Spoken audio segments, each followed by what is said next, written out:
Morden Community Forum. We'll just go around and introduce ourselves first. So, Helena, if you want to start. Hi everyone, Councillor Helena Dollamore, St Helier Ward. Great to see so many people despite the weather.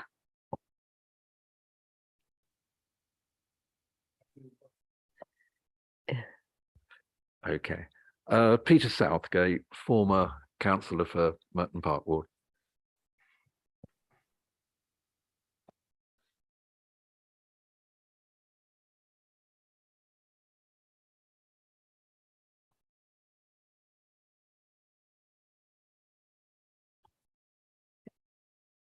Hello everyone, this is my first time here. It's Lena Hamid. I'm part of...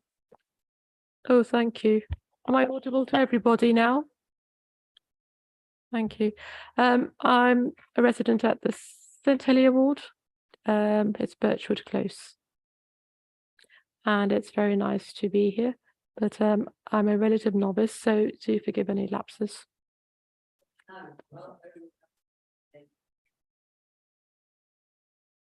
Councillor Nick McLean, I represent the Cannon Hill Ward.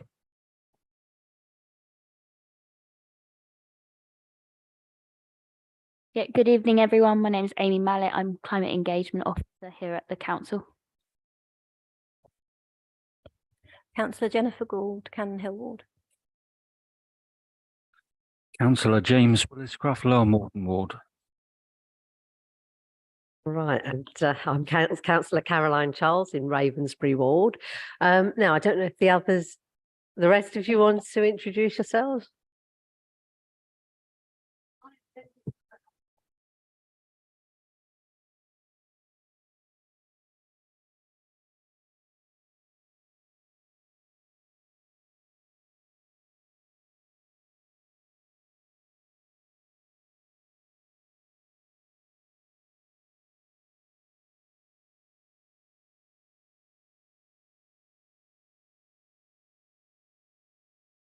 Yeah, there we go. Nicholas Hart, resident Cannon Hill Ward, Friends of Cherrywood and other things.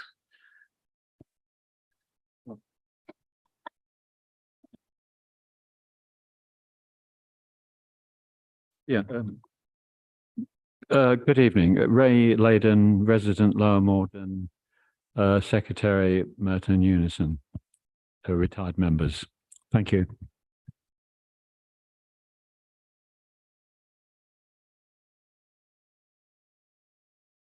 Philip, do you want to introduce yourself?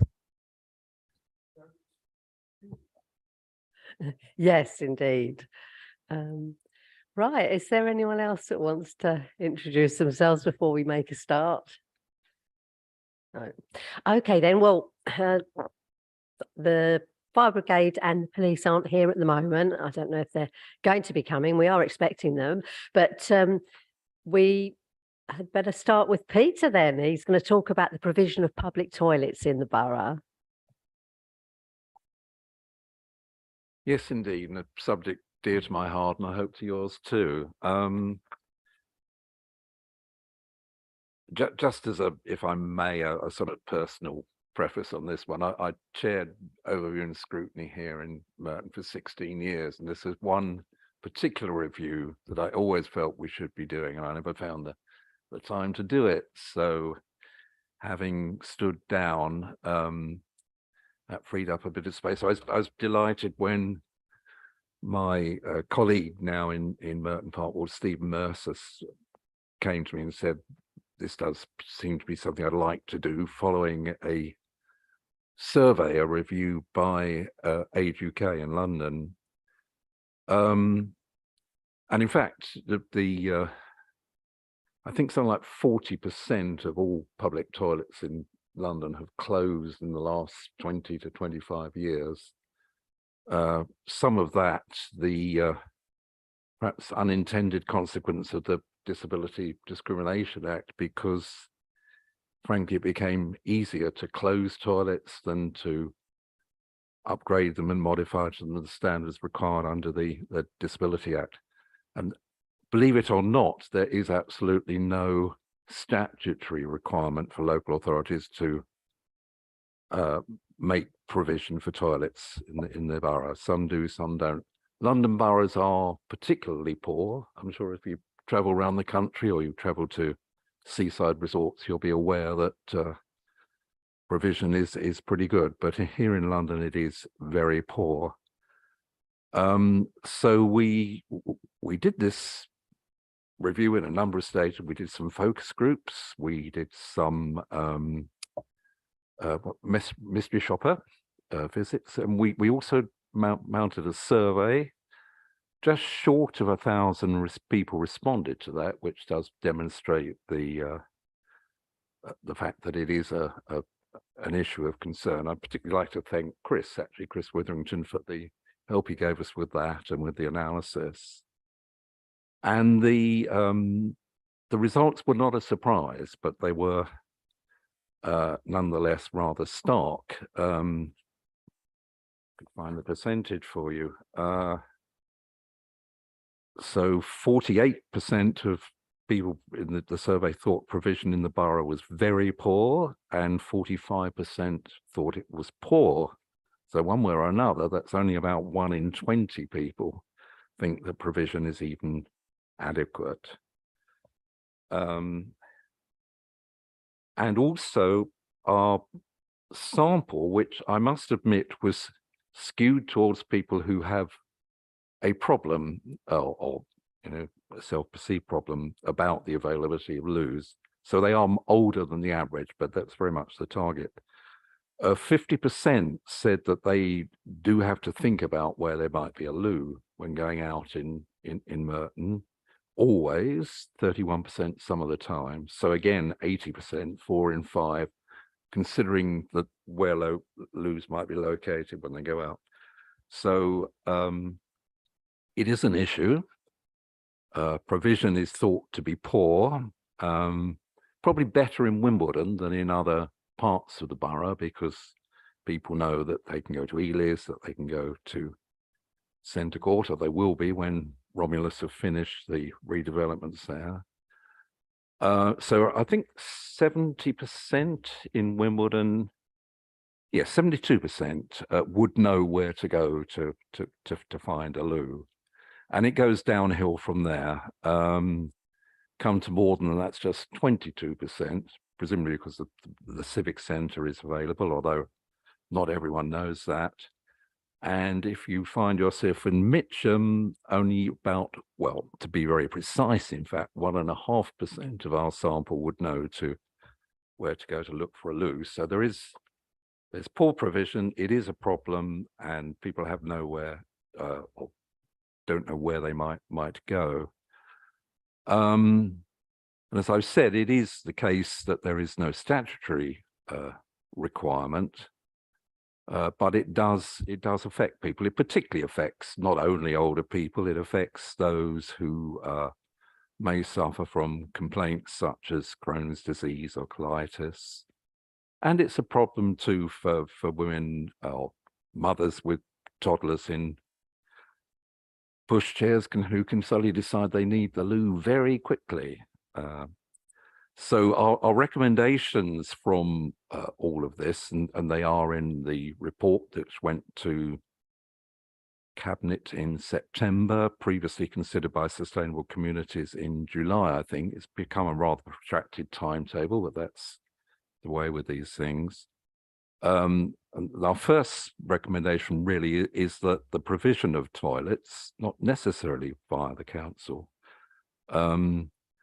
should be a key issue for public health policy in Merton, and should be integral to borough plans.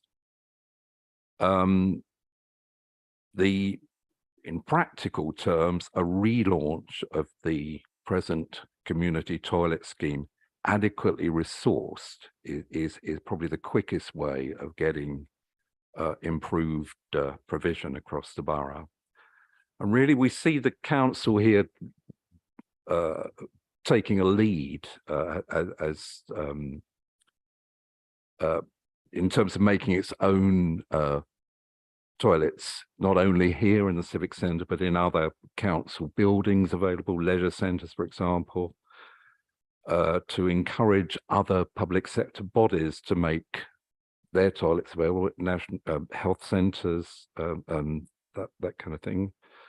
And really then to look to other providers, and there is a financial incentive, but which anywhere between £600 and £1,000, depending on the extent of facilities that people can offer. If they have disabled facilities, that would justify a higher payment or a reduction in business rates. But it is evident, talking to the two boroughs that have more, well, Richmond for a long time has had a very successful community toilet scheme. More recently, Lewisham has gone down the same route. And it is a matter of actually convincing businesses, small retailers, that the contribution it can make to creating an attractive destination area that people will want to come to shop and to look for something to eat and to drink, is enhanced if you have a decent community toilet scheme where people can easily find via an app or a map on the website where they can look for a toilet without feeling under any obligation to pay or buy something in the business concern. Looking around at particular weak points in the borough, then you don't have to look much further than the Morden underground station there. And I know it was called the Misery Line years ago. I think that's largely gone, that particular accolade. But it is still the case that there are no toilets provided all the way from Kennington through to Morden on the Northern Line. And it is a bit of an outlier, an anomaly there, because if you look at the 28 termini on the underground system, 25 of them do have toilets, and Morden is one of just 3 that doesn't. So it is particularly when you consider the arrival of the night tube, night buses. I mean, it's an absolute screaming certainty that it's needed, and yet we've met it with a lot of resistance from, well, foot dragging to say the least, from TfL on this. But we have got as far as an agreement for a feasibility study. We've involved our assembly member, we've involved our MP, all of whom have lent their weight to a campaign. So we're now waiting to see what the response is from TfL. And I would like to thank any of the members here present who may have signed our petition outside the station there. We got something like 850 signatories to that. So again, a good demonstration of need from the public. All right, Caroline? Yes, thank you for that, Peter. That's really good. And as I say, Morden Station, it is definitely needed. So let's hope that that's successful in the new year, or well, hopefully before the new year, it might kick off. But has anyone got any questions for Peter or any comments you want to make? Oh, right. Okay, Councillor Gould. Yes, thank you, Peter. That was really interesting. And I've absolutely been supportive of having supportive of having toilets at Morden Tube Station, and been involved in some of the meetings with TfL to push that forward. But I would like to raise the issue of no toilets at our parks and open spaces. Being the borough of sport, the facilities there are just unavailable, and that's not acceptable. So we do need to be thinking about how we could be providing toilet access at our sporting green spaces. Thank you. Yeah, Councillor Dollimore. Yeah, thanks, Peter, for all the work you've done on this, and fully support the campaign, particularly at Morden Tube Station. I just wondered whether when you were doing the questionnaire, there was, I don't know if you collected the gender of people, but I just wondered if there was any clear pattern there. I know there's a lot of research out there that shows you actually, women are disproportionately affected by a lack of public toilets, not just for the caregiving reasons you've mentioned, but other reasons as well. And there is statistics out there from Public Health England that for every one man's toilet you should have 2 women's toilets. That's the ratio that public spaces should work with. So I just wondered if that came through at all in the data. Yes, so Jennifer first, the issue of provision in parks. We have discussed this with head of parks, and there is a reluctance, I have to say, to reopen toilets long since closed, but we did get an agreement, in principle only really, that when pitches are hired out for matches and therefore changing rooms have to be open, that the public should be able to use the toilet facilities there in for example, Dundonald occurs to me, Abbey Rec. But it does need to be publicised, and it needs to be, I feel, notices up on park notice boards, not just on the website. So for that. So I think we need to watch that to see that it happens. On gender, Helena, let me give you the figure. So indeed, yes, 64% female, 33% male, and others 3%. Oh, 3% prefer not to say. And yeah, we are conscious of that ratio, that there should really, because women need more time, that there should be a provision of 2 cubicles for everyone for a man, and that's reflected in the self-selected aspect of our sample, in fact. Right. Has anyone else got any comments or questions for Peter? No? Okay then. Well, thank you very much, Peter, for that. And thanks for your good work as well. It's really appreciated. And thanks to Stephen Mercer as well, because I know he's put in a lot of effort with that as well. Right. So now we go on to Amy, who's going to talk about the Climate Action Plan. Yes. Hi, everyone. My name's Amy Mallet. I'm Climate Engagement Officer here at the Council. Chris, I'm not sure if the presentation will work. Okay. No problem if not. So I think I've seen many of you before. I definitely recognise some familiar faces. I'm here this evening to give an update on the Council's climate work. I came this time last year and have been doing the community forum rounds this autumn.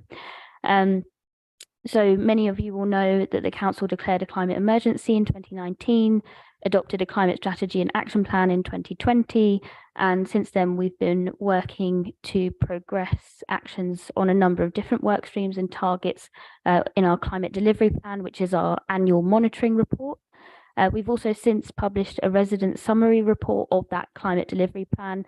The climate delivery plan itself is quite a beast, hence the summary report, which you'll be able to find online.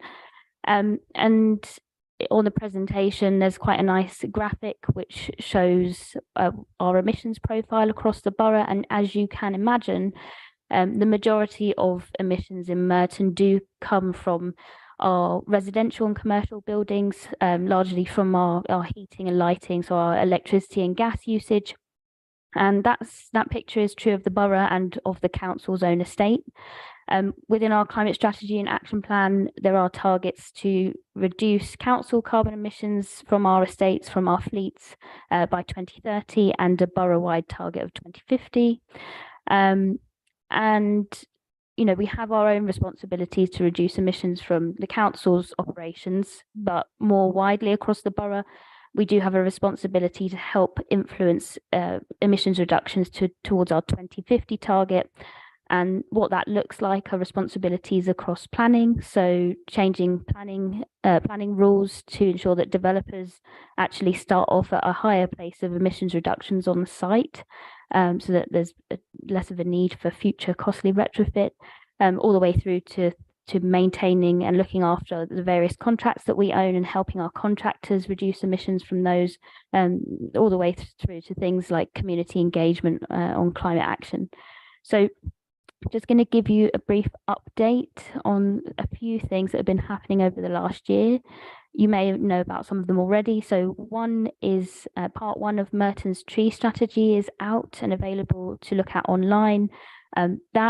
This part of the tree strategy looks at publicly owned tree cover and hedgerows and how we look after and maintain those for the future.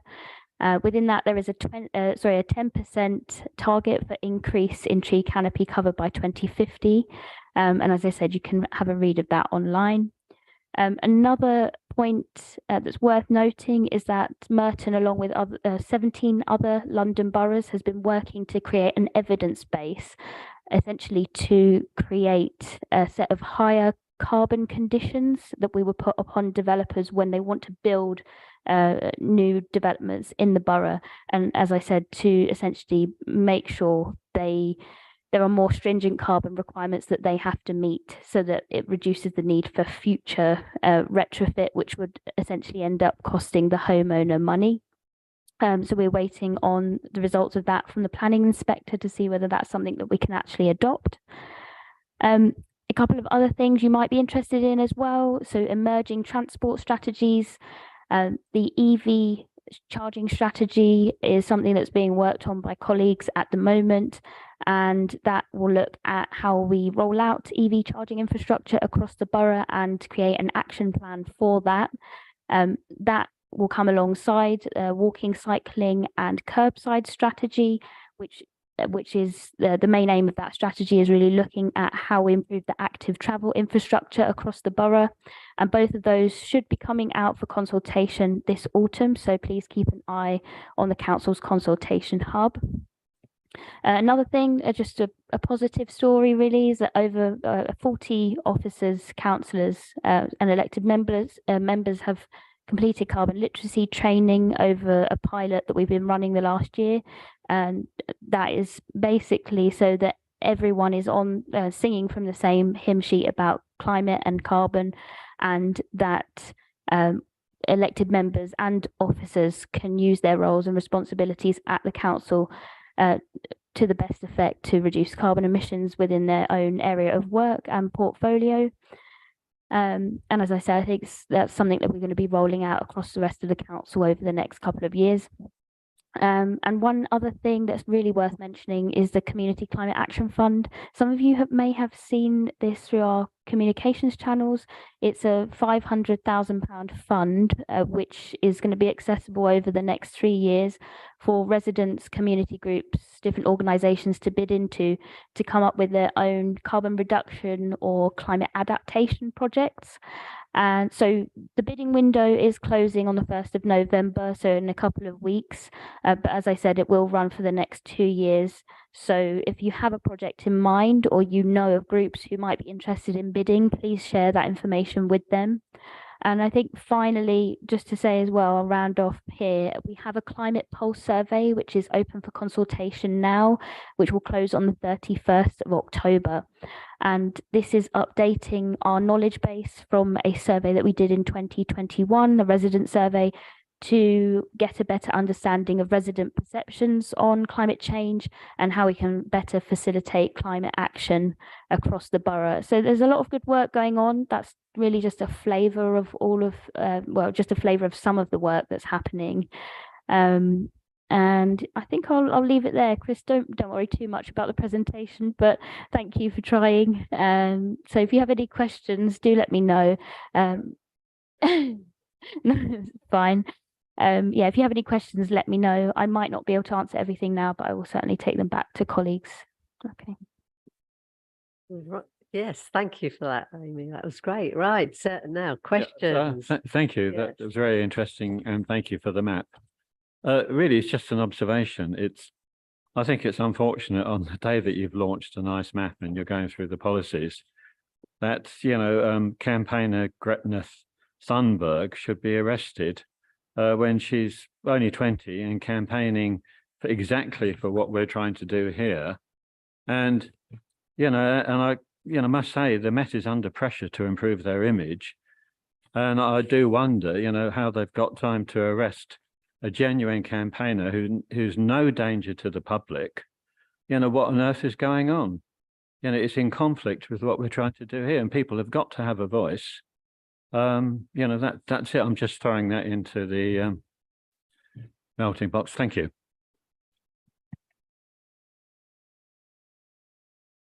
Anyone else got any? It's also worthwhile noting that not only is the lady in question 20 years old and a very well-known public figure, she's also neurodiverse. And it's shocking to me, as someone who's also neurodiverse, but they are able to do that with no accountability and no comeback from the public. And that's not what they should be doing. We're meant to be protecting people such as that, not arresting them. That's what I want to say.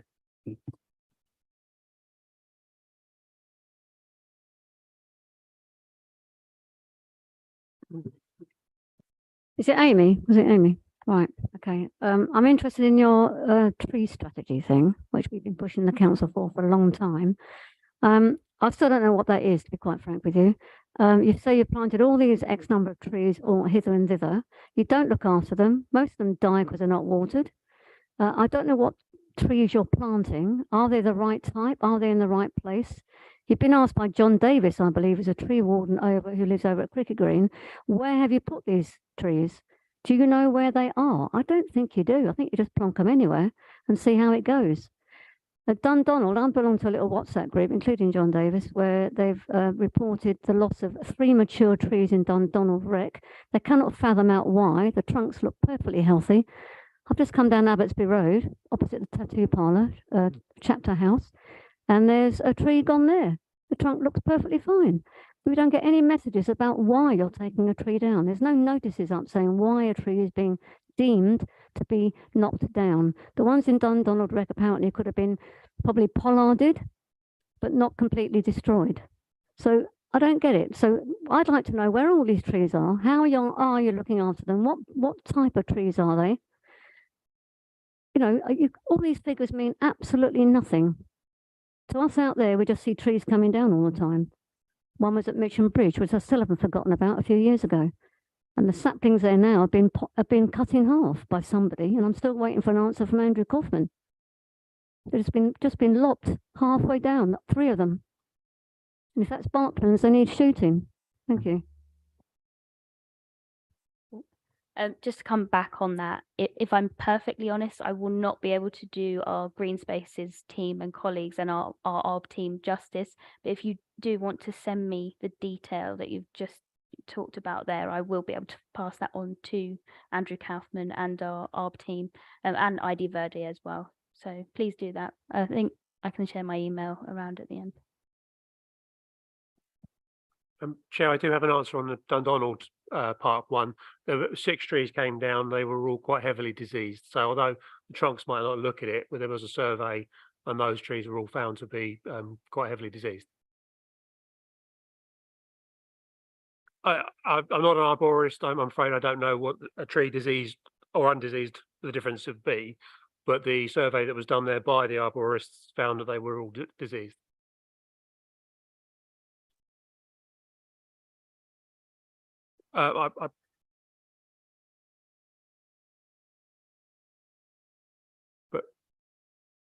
Right. Now, are there any other questions? No. Oh, yes, Lena, you're about to.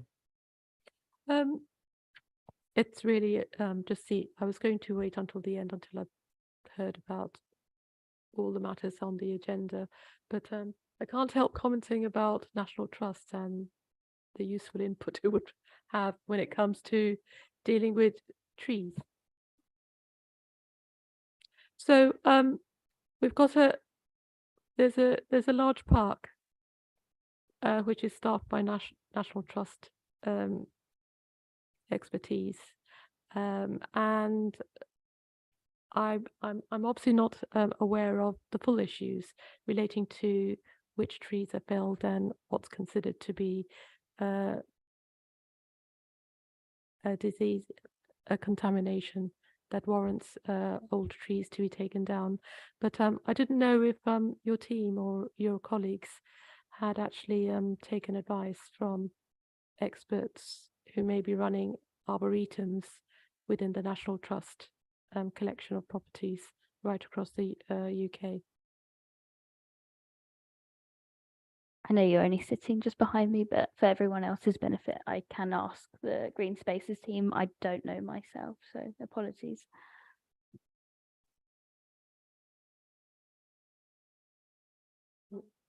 Ah, right, Peter.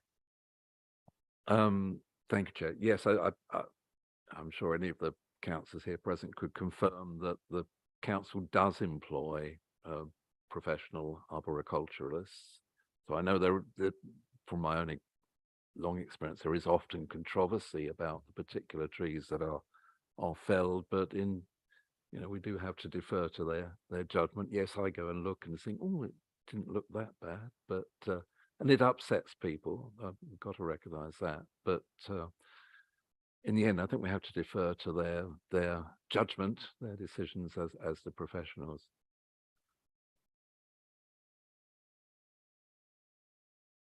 Right. Oh, yes, Nicholas.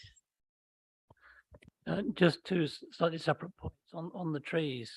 It's slightly alarming talking to the tree officers that they now talk about trees as targets. It's a sort of modern expression, and it's something to do with trees being targeted by the community and or the tree officers. And it's just alarming for someone who's a friend of a cherrywood that trees could ever be regarded as targets as opposed to pluses in the community. It's just a very worrying choice of words, that's all. My main question is, Amy, thank you for the thing. I know most of this is talking about priorities for 2023. I wonder if we're getting a document for priorities for 2024. Thank you. Yeah, you certainly will be. So our team pulled together our annual report, which is our climate delivery plan, which will go to Cabinet early next year. And off the back of that, we'll make sure there's another resident summary report, which is developed.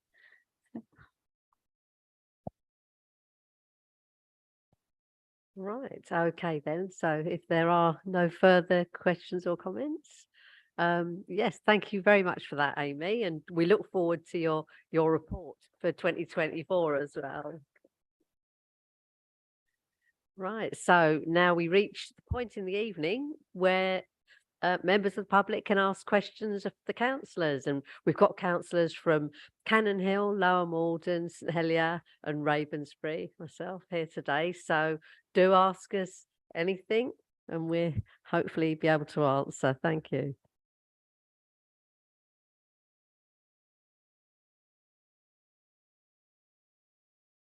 Seems to be any questions for the councillors, so I don't know if any of the councillors have got anything they want to say. Oh yes, hello, Lena. Okay.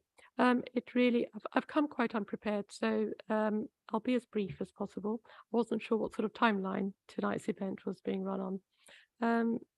I've come back to the area having grown up here for most of my adult life. And some of the matters that have been touched upon seem to be quite pertinent to the things that have been informing my contact with the council. And in summary, the matters raised about the public toilets have resonated a great deal, simply because I found some evidence near the rubbish areas near my flat of someone who's been in dire need but not been able to access public facilities in time.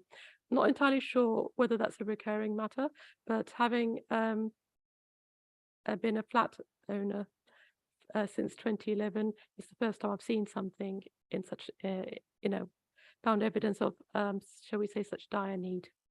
So that's really been a very pertinent point, and I'm grateful it's on the radar. The other matter that I am quite conscious of, I'm not entirely sure whether this is the most appropriate audience for it, but what I do want to say is there are some items that I haven't actually necessarily known as a resident where to escalate to and who to escalate it to, purely because the MP surgery has been a place where personnel aren't always present or aren't always able to relay matters for escalation to. And it's really nice to see you all here, because there isn't that visibility readily available to members of the public like myself. So public facilities notwithstanding, the matters that I have raised, I have had to raise as a matter of concern for my own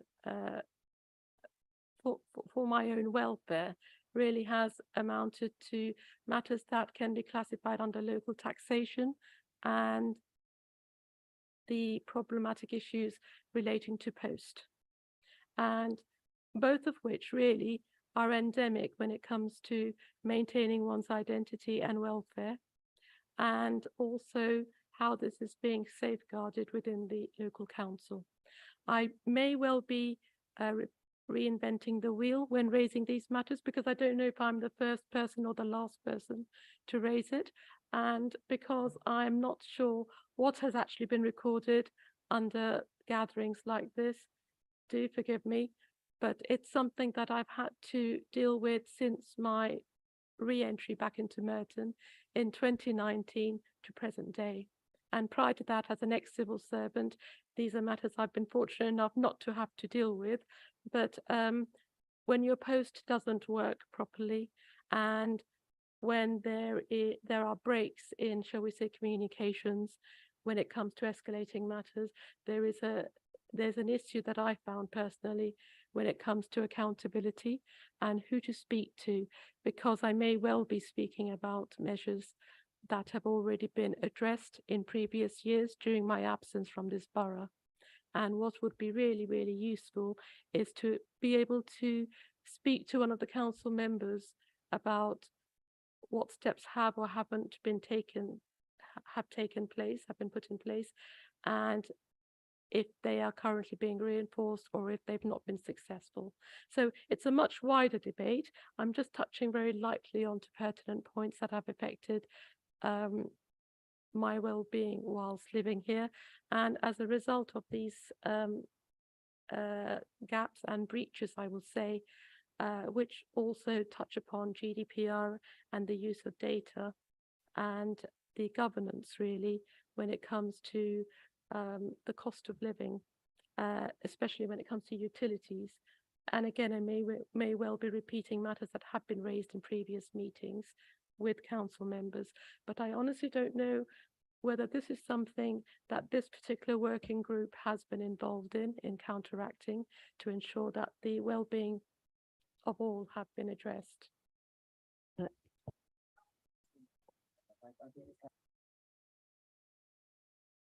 Yeah, Councillor Dolly. I'm really sorry, I didn't catch your name. Was it Lena? It's Lena. Lena, thanks for coming and welcome. And it's really good to see new faces coming to the meeting, and you're, very welcome. This is definitely the place to raise things if you'd like to. What I would say, some of your issues seem to be quite specific and specific to you and your personal situation. So I suggest I'll pass you my email and we can have a chat after the meeting. And that will probably be the best way of picking up those issues, particularly around taxation and things like that. On the post issue you mentioned, that has been something we've discussed. There have been issues across the whole borough, but particularly out of the Morden delivery office, with the post being very slow. And there were particular issues, obviously, within the whole Royal Mail. There has been industrial action as well, which has caused some delays. But we do have among our councillors Billy Hayes, who is formerly the head of the CWU trade union, which is the post workers trade union, and I know he's been looking into it with old colleagues to try to get to the bottom of the delays in the post, which might be relevant for others.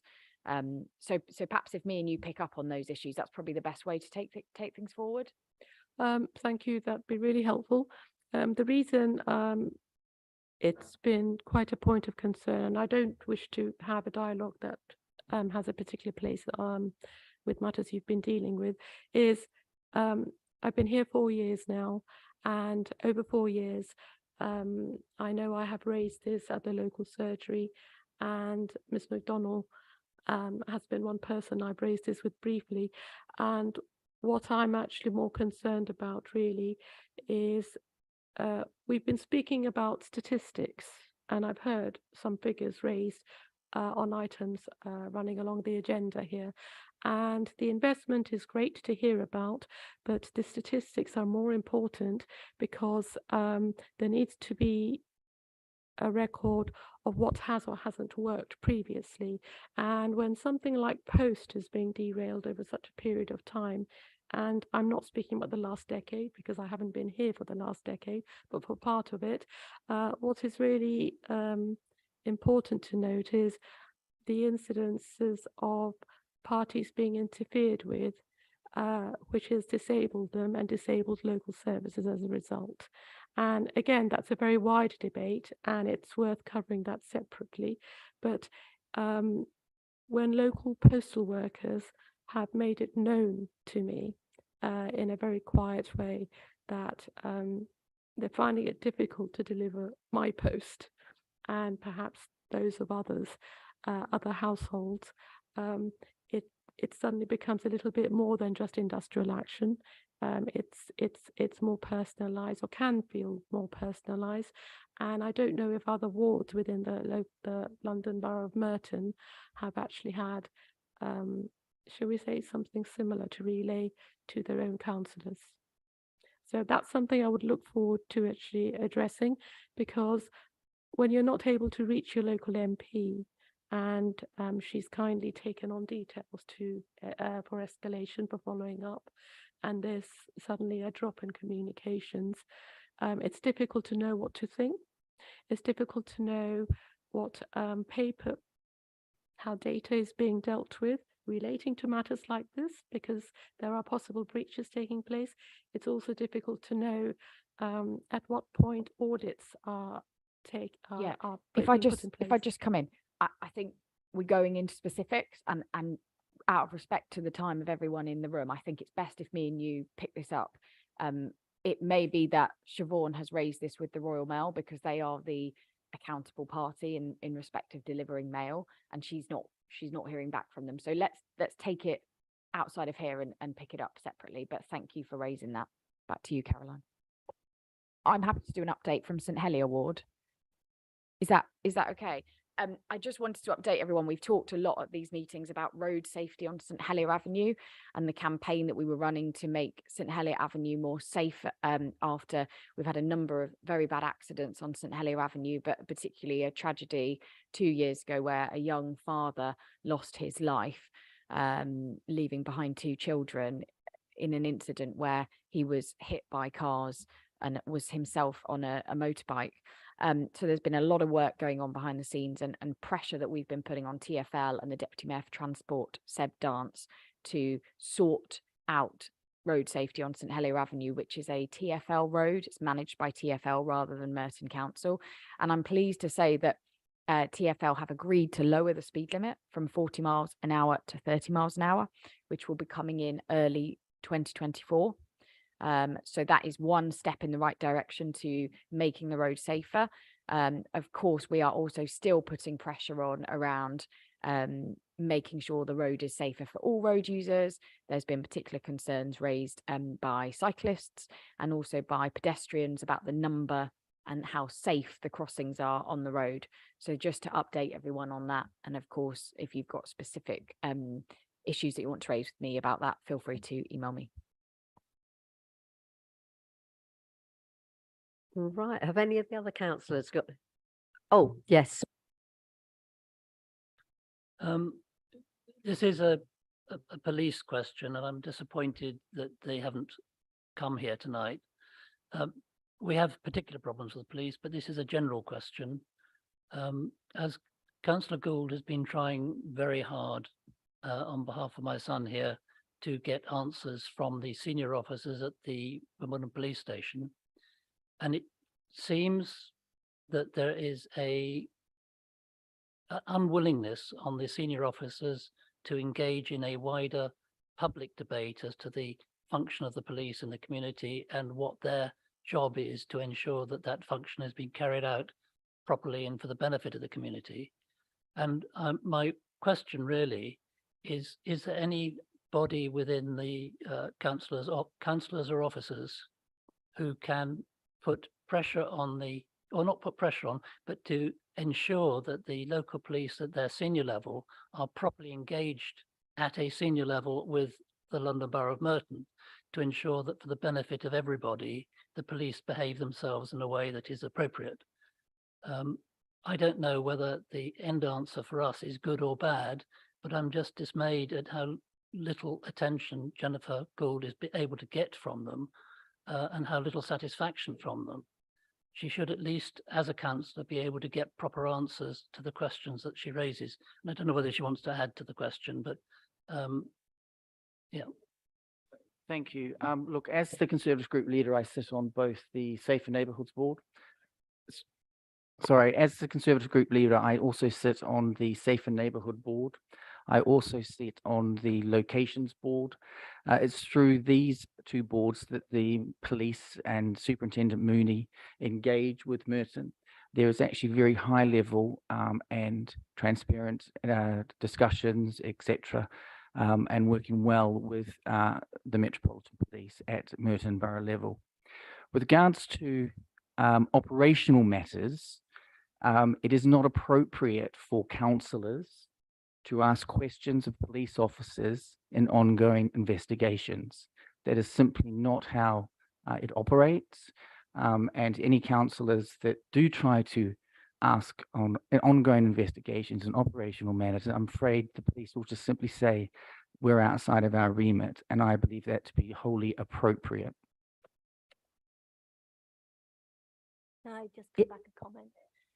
Just to say that the police officers I have spoke to have, can I just say the police officers I have spoke to have been as helpful as possibly they can be and have engaged with residents. So I think Councillor McLean's comments aren't quite factual. Thank you. Thank you. I'll come back on that, and I'll certainly always support the Cannon Hill Safer Neighbourhood team, who are quite exceptional. And in fact, as I've been on record constantly, we're very, very lucky to have them. What I cannot stand by, though, is see vindictive campaigns run against those officers on Nextdoor and other online platforms. It is wholly inappropriate. This question's been asked tonight. Councillors cannot and should not ask police officers for information on ongoing investigations. It is wholly inappropriate. Yes, Lena. I kind of want to follow up on the comments just voiced a few minutes ago. I think that there are some wards that have been bypassed when it comes to, shall we say, quality control of policing, or simply just haven't had enough resource dedicated to those areas. I know that personally I have been interacting with the police when it comes to reporting matters fairly regularly since I got burgled in 2019. And the one thing that the failure of the post has ensured is intermittent communications or a perceived lack of follow-up. And yes, there is an issue about confidentiality. I do agree with what Nick has said, but it does limit certainly one's perception of what is actually being achieved locally. This has been made evident by certainly how my own home contents policy has been dealt with, both by the policy providers and also by the endorsements required from the police when it comes to confirming the need for any insurance claims and also home emergency breakdown cover. So as somebody who has lived without hot water since 2021, the breakdown in communications, both between my insurers and myself, as well as those with the police, have transpired in my own personal experience. Because the last time I did check, when it comes to emergency housing and fundamental needs for anyone residing in a home, is the provision of heating and hot water. And this is something that I did contact the MP's office about in 2020 onwards, and the breakdown in communications has been significant enough to note, shall we say, a disabling of local services. So yes, I do share the sentiments. I am disappointed that the police weren't able to attend. Some matters are controversial, but the one thing I think that local residents are in danger of forgetting is the police are people as well. They have families who are impacted in a very similar way, and it's not something that's often acknowledged enough. But then I think a lot of residents like myself have felt that we've become invisible and have ceased to be noticed as people rather than just statistics and casework terms. There may be issues about confidentiality when it comes to local councillors trying to follow up queries posed by the residents in Morden, but it's been scandalous, really, the extent to which local welfare has been compromised to such a detriment. I'm 51 years old, and when I came at the age of 40, I came as a very bouncy person, I suppose expecting the best from people. And right now, what I am kind of veering towards is a cautious hope for the best and expect the worst attitude. And that's not really a healthy attitude to hold. It's one that I, do work very hard to bypass, because it just means nothing else will get done and there is no progress to be expected. And I really, want the opposite. Chair, Right. Chair, if I may come on with that, Yes. you're absolutely correct. And in fact, at the most recent Overview and Scrutiny Commission, the Borough Commander, Superintendent Callan did attend, and we did indeed raise the matter that while we are very privileged in Cannon Hill to have such an excellent safer neighbourhood team, it's not consistent across the borough.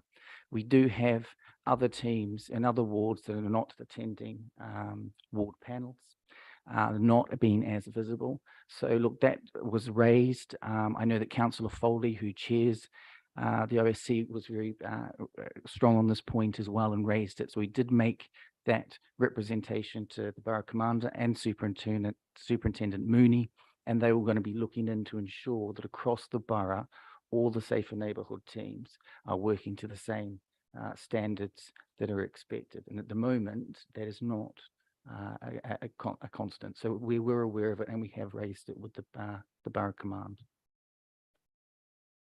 Forgive me for just cutting across. Can I just double check, because my knowledge is out of date, what ward does Camrose Close fall under? Is that, because I'm under St Heliers, does Camrose Close fall under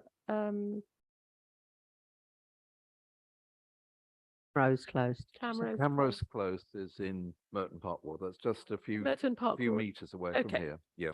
Right.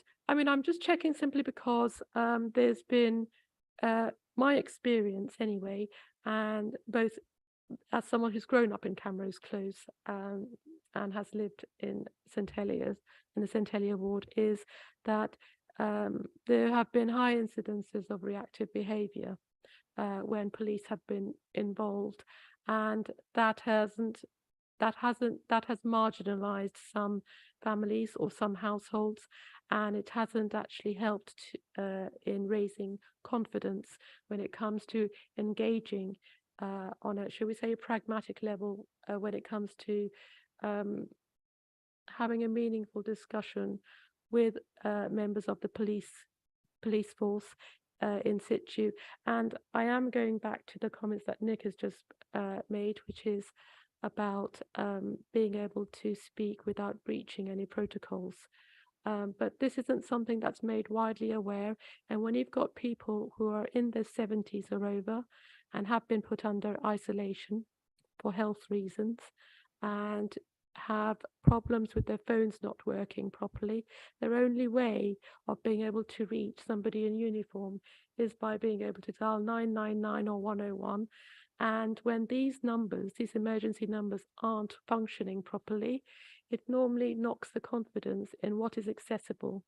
Because with all due respect, counsellors aren't going to be at the end of an emergency line during untoward hours, and neither are doctors and nurses unless you dial 999. And for those reasons, it is a matter of concern because my BT line has been disrupted, and I know of a few others that have suffered something similar. And if your mobile phone and the radio masts is not working terribly well when it comes to dialing emergency numbers, this is something that needs to be addressed once again if it hasn't already been. Right. Okay, Lena. I mean, we can look into all of that for you. If you've got problems with your phone, obviously we can give you our cards. You can always call us or email us anytime, and we'll be able to signpost you in the right direction. Helena will give you her details now.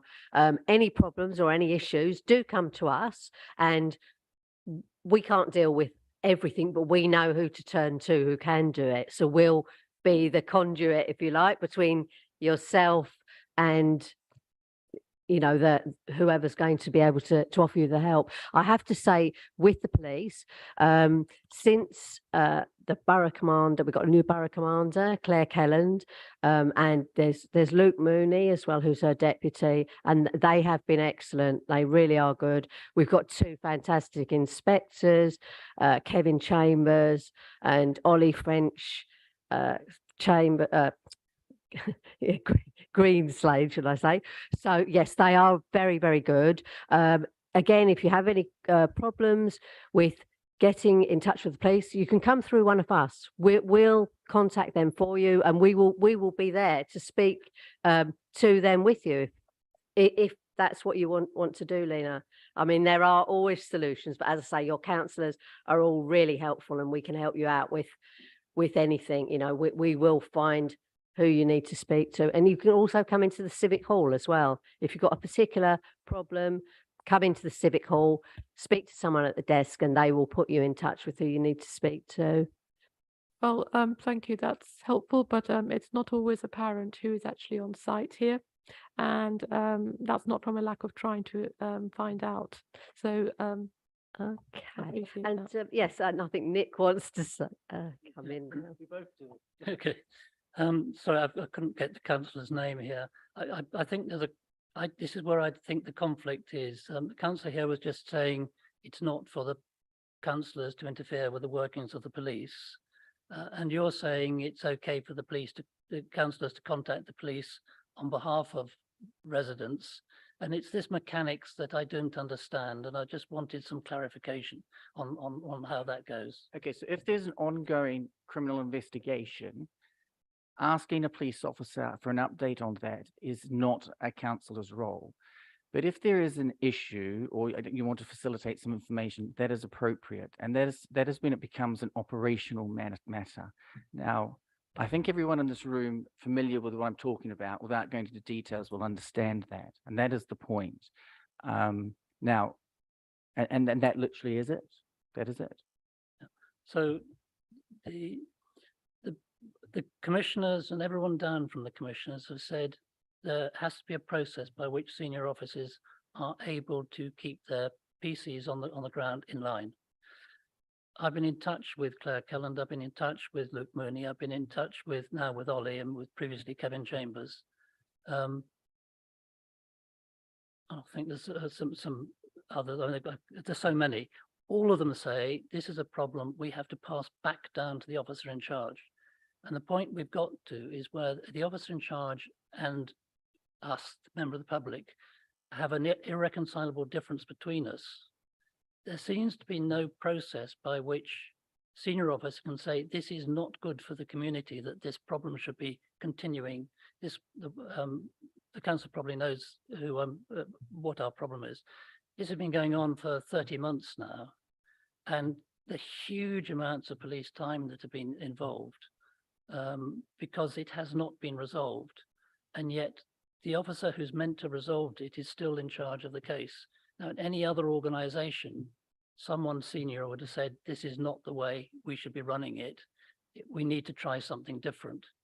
And to me, if the senior officers won't do it, they have to be encouraged to think about why they're not doing it. I don't know who does that. If it's the police are totally once a criminal case has been put down as a criminal case, it seems that everybody else is now out of the loop and is unable to interfere in any way whatsoever, however badly it's going. And really what I wanted to ask the police officers they came is there a system in place by which this can be looked at, whether or not on the individual case or a wider basis, that stops something using up this huge amount of time with no apparent end in sight? Sorry, it's just a process bit that I am completely lost on. Thank you. I mean, one thing that the police are doing now, well, I mean, they have been doing it for a while, but maybe not as consistently as they should. They have once a month, they have a drop-in in each of the wards. So you can actually meet your local police force. Sorry, what ward are you in, Nick? It's Cannon Hill Ward. That is Right, the yeah. exact problem. So Jennifer and Nick will be able to tell you where they have their But the problem is that we cannot talk to them in any sensible way. And what they are doing in our particular case is not, in our view, wholly unacceptable and should be a matter of some superior officer's review. My problem is that there does not appear to be a system by which senior officers can say, there does appear to be a problem here. What can we do to sort it out? All of them just say, we have to pass it back down again to the people who are in the middle of the problem. And that's not the way in any organization you sort out a problem. And it's just the lack of a process that I wondered whether the council could help with in any form or shape.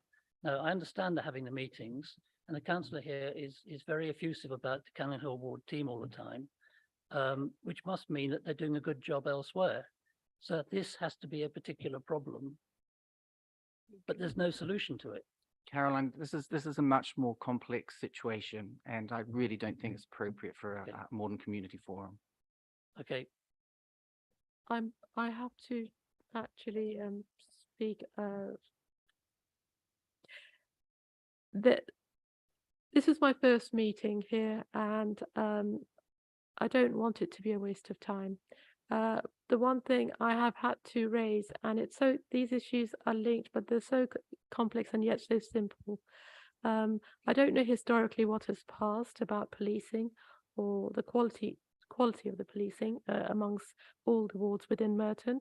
But what I am aware of is if I've not been happy with the lack of response over what has been taking place when it comes to seeking updates, and the police can't reach me because communications are disrupted in one way or the other, and it's incredibly difficult to try and report the theft of post unless you are lucky enough to be able to report this online.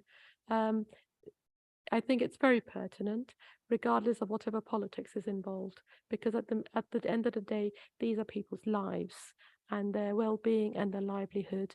And I think it's just not enough really to be flippant about it, because life is too short for a lot of people, and the quality of life that governs that can extend from just normal letters amongst loved ones who aren't always present where they are registered to be, to things like Christmas cards and birthday cards going astray, and they're very personal. And the last point I do want to quickly put is I've tried to disconnect my utilities because I have not felt safe at my flat, and there's been obvious signs of utility abuse with people charging up their vehicles, the batteries for their vehicles. This is something that falls outside the agenda items, but what I am quite concerned about is when it comes to health and safety matters, and when it comes to escalation points within the council. I will very happily put this in writing to Helen Donamore. Yes, please do. It's just that it's a long time to wait to reach an audience like this, to raise matters like this, and pay the price for it in the interim, both for myself and the family who's lived at Camrose Close. Right, okay. Now, with that as well, and if you could copy in Ed Foley and Stephen Mercer, because they are your ward councillors, so they know the area, they deal with Camrose Close, so they will be able to deal with those issues for you. And I do get in touch with them. As I say, they're not appropriate to discuss at this present moment in time, but your councillors will deal with them for you. All right, has anyone else got any other issues they want to raise? No, it doesn't look like it. Okay, then. Well. Oh yes, please do. I did turn this thing on. Okay, we've talked about surveys and how that having 100 respondents to a survey represents significant community engagement. I have a petition of over 2,000 signatures of people who agree with me that the Cannington SNT needs to be reevaluated due to things which have happened, which should never have got this far. Tomorrow, I have to go to court to get an interim injunction, which has been issued meritoriously and maliciously, and there is no course of action, no recourse. The IOPCC cannot stop it. No one can stop it. The only person who can do anything about it is the person responsible for the abuse I've suffered. And no one's going to tell me that the Cannon Hill SNT are a good service, but they can't even be bothered to turn up and face the public who they went to serve. Thank you.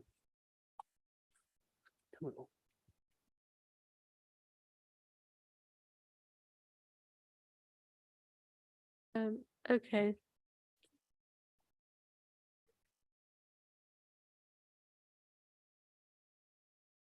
Right, okay, so I think, yes, okay.